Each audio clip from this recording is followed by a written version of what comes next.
Hi everybody, welcome to the channel for the battle report of the third game of WTC. We are playing against Team Germany and I am paired against a Firepole from their team. He's playing Dim Legion.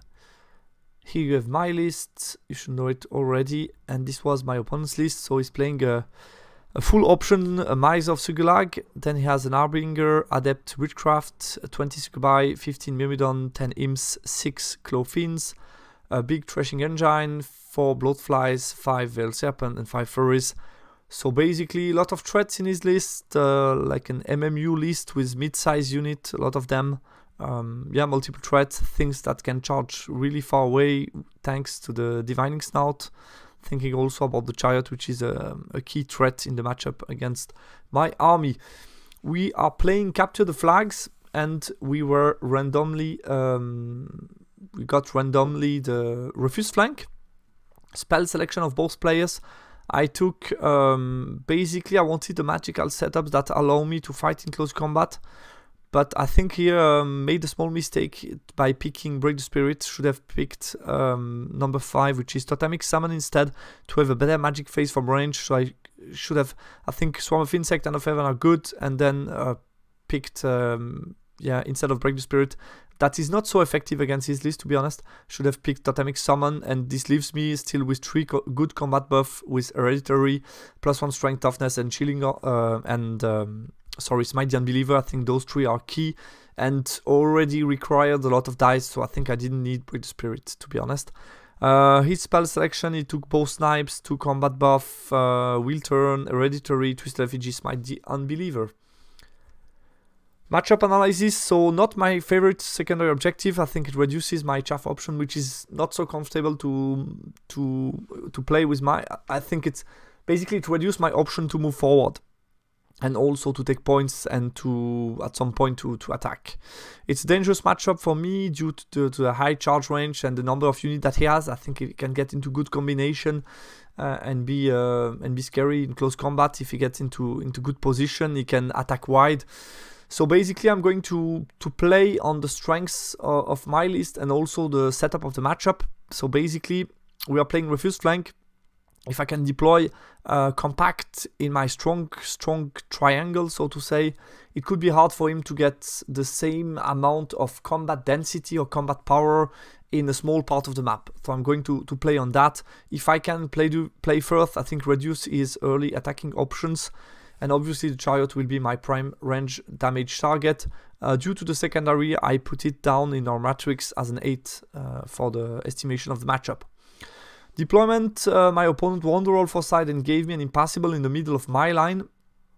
And he got a ruin, which is nice to defend himself. I dropped for first turn and basically put all my scoring units in the strong triangle. I managed to do it by deploying the Murgvets and the Death Star 3 wide. So I have here the Death Star with the Kagadai and both Shamans. Then here you have the BSB's units, so the shooting Murgvets, the Chaffing Dogs, the 2 Darts, and on the right I put my Tuskers 3 wide as well. So I managed to squeeze all my flag in this part of the map, which is kind of hard for him to, if you draw here a straight line, I mean the space that he has to put strengths exactly facing me is kind of small, meaning I'm going to get an advantage on the board or at least more combat power on one part of the map. And then on my weak flank I decided to put both monsters, the idea being he can push freely with his big block. If he does so, he could be threatened by a double monster charge, which is never something that you like to take on Capture the Flag on a mid-size infantry unit. His counter deployment, he put the Veil Serpent here. These are the Myrmidons, Sukubai, Imps, Furies, Claw Fiends, the Sugulag that minimize my shooting option. I'm still too far to get shots turn 1. His Chariot in the ruin and his flies, blood flies are on the far right. So the more flexible unit playing with the hill and the range, which I think it took a good advantage from the map to reduce my range damage option basically. Let's move on to my turn 1. So I push forward. Try to get out of my corner, which is always key when you deploy the Compact. Trying to get into good position with the Death Star. I respect a little bit, but not too much, his Chariot and Bloodflies to tell him these are mid-long range charges.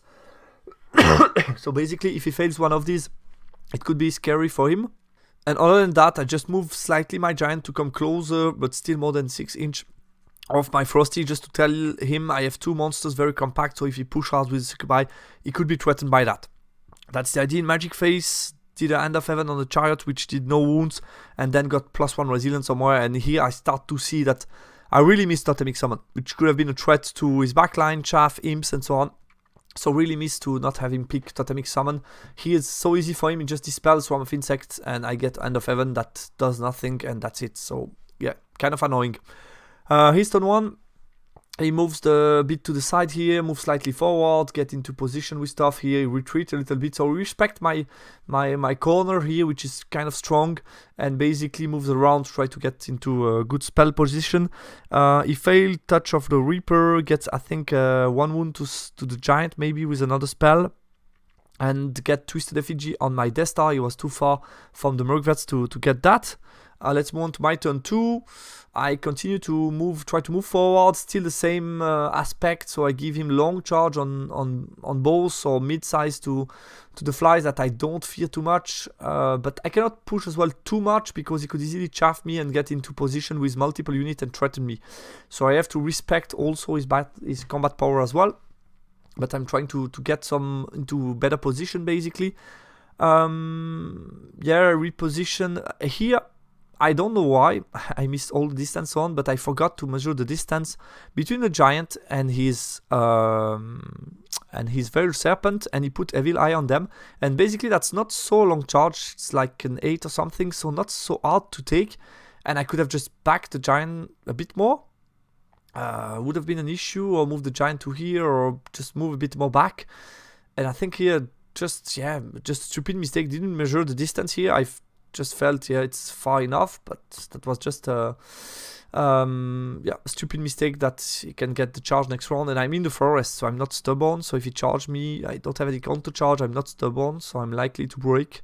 So I definitely cannot take this charge. In the Magic Phase, End of Heaven and I think the BSB together combined did 5 wounds to the Chariot, which is really, really nice.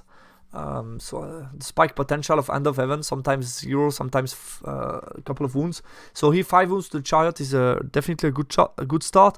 But I don't get so many shots because he got the hard cover because of the Rin, and he has hard target 1, so I cannot basically with long range and stuff, I just cannot hit him with the rest of my shooting, which is a bit frustrating. I was still too far from the Sugulag. His turn. He moves Sugulag to the side, trying to stay far away from my poison shooting. Just face my Tuskers here. And now that he has only 3 wounds left, it's a bit less scary, but still I cannot take a charge from them in the middle and the Chariot in the corner, because he would easily get all his attack and break my scoring Tuskers, so I still need to be careful.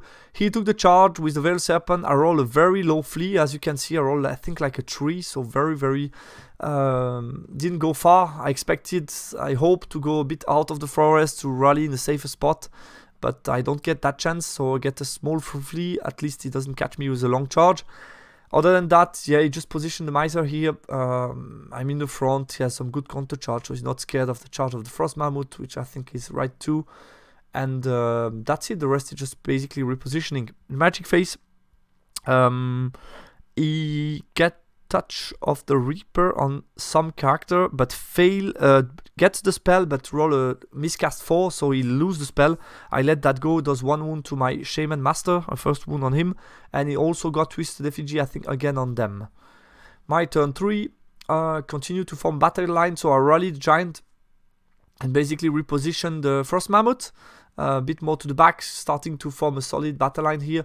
Move a bit more forward, so I allow him to get, again, 2 mid-long charge. He's not likely to get both. If he gets only one, he's in trouble. If he gets both, I'm potentially in trouble, but still could be okay. I think he hasn't so many attacks, so I still could hold that fight, and I'm seeing the flank with those guys. I use the heal so that they cannot charge me. Only the Chariot sees me to charge me, and I move the character around to get into better position, also leadership-wise. And yeah, the rest just shuffles a bit around. In the Magic Phase, End of Heaven get another wound to the Chariot, but shooting get nothing to the Chariot, so still 2 wounds left. And he dispel obviously the Swarm of Insect, and that's already his turn 3. He moves a bit forward with his battle line, also forming a straight line, so it's funny how we have really straight line, both of them. He charged my giant, roll a 4 this time on the flea, so again a very low roll, and he catches me, so it's very annoying. I was really punished for that mistake, which was stupid, and yeah, sometimes you need to pay for the mistakes to remember them. Yeah, he gets into front against the Frosty. If I charge, he has the Myrmidon that can counter charge me, so it's not so easy. So it's not so, yeah, could be risky for me to charge those guys. And the rest just, those guys move back and the rest a bit forward, so he's trying to prepare maybe some aggression later on. In Magic Phase, he gets another wound off my mage with the snipe and gets reroll to wound, I think, on them. And Twisted Effigy on maybe, still the Death Star, I guess. Or the Merc-Vets, maybe this time. My turn 4, yeah, on the Merc-Vets this time. So I have no good shooting on his Sugulag, which is annoying. But yeah, he has so many good spells. It's hard for me to choose what I wanted to dispel. And I think I try... Yeah, Spectral Blade is here. I think I try to dispel reroll to wound. And we both throw 3 dice. Because I felt... Without reroll to wound, I can take the charge and potentially crush them, and then it's only them facing me. It's a flag, so I could be fine, I felt. So I wanted to have a chance here to go into this combat. I tried to dispel reroll to wound, and I still got that off, and then I didn't manage with my dice to dispel Twisted Effigy. So, yeah, annoying. My turn 4, so I back with the Frosty, continue to push slightly with them. Yeah, the rest just remain quite solid. Move back with the Kagadai here in the Magic Phase. Hand of Heaven did 1 wound to, I think, to what? I don't remember. I think I couldn't Hand of Heaven the Chariot because of his position. I don't know. And +1 Resilience somewhere, and that's already it. He's turn 4. He moves into a good spot with Sugulag that I could have potentially prevented by being more straight. I think I could have potentially seen that. So, yeah, I wanted to be far away from the Sukubai, but I could have maybe see that as well. Other than that, it's this time he moved really back with the Chariot. I think I did a wound on the Chariot. He has 1 left maybe with some shooting or Hand of Heaven, so he just moved back. I think I did 1 with the Hand of Heaven, and then I tried to shoot to finish him, and I didn't manage to do it with the BSB, which is annoying. And those guys are just in the front to hide him. Yeah, now he moves slightly back with the 6 Clawfiends that are also a good zoning threat. So he's still proposing me 2 good units in close combat against 1 potentially if I move too far, and he still has a chaff that he can activate everywhere. So even if I push, he could just chaff me, prepare counter charge, and get me after, which is problematic. On my turn 4, I dispel the snipe. He get Twisted Effigy again on my Merc-Vets, I think, and the spear did nothing. So my Merc-Vets don't shoot a lot, unfortunately, due to Twisted Effigy.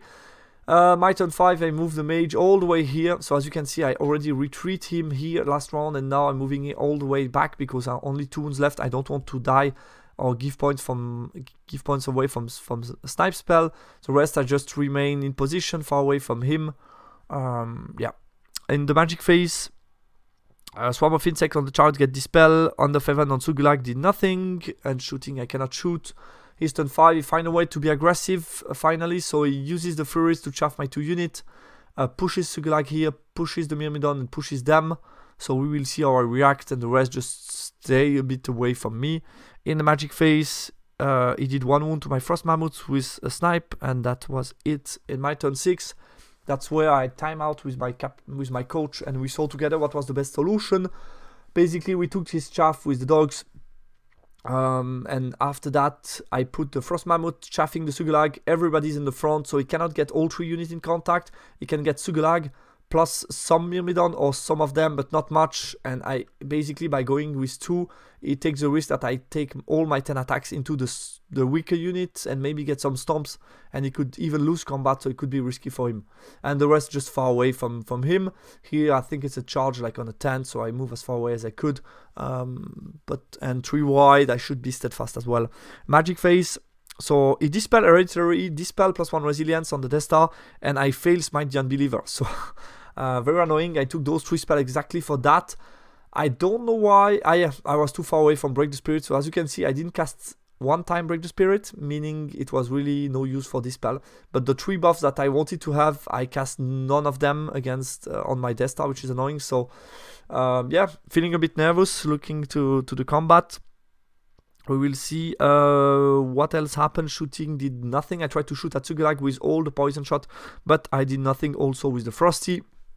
He's turned 6, and yeah, the dogs got rid of the Furies. He's turn 6, he gets the charge, I think, on a 10 with the Sukubai, and only Sugalax comes against me, and the rest, nothing relevant. I Binding Scroll roll to wound, he get -1 random, which does -1 strength on my Death Star, and I think he failed, yeah, then, and he gets 4 dice against 4 Whisper of the Veil against my Death Star. He attacks with the Sukubai against me, did only 5 wounds, and I did 6. I'm steadfast and I win combat, so he crumbled a bit, but nothing relevant.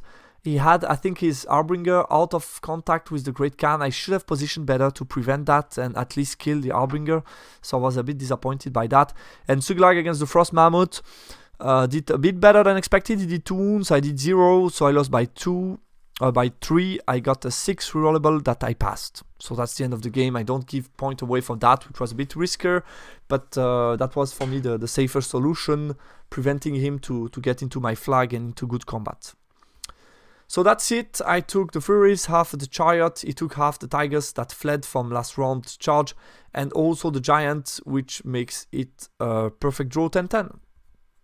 Overall, yeah, I'm quite happy with the draw. I think it was a risky matchup for me. I don't see much potential on Capture the Flag for my list against his list, and also my range damage didn't do much, so I felt it's not too bad to take the draw and not suffer too much from his range damage.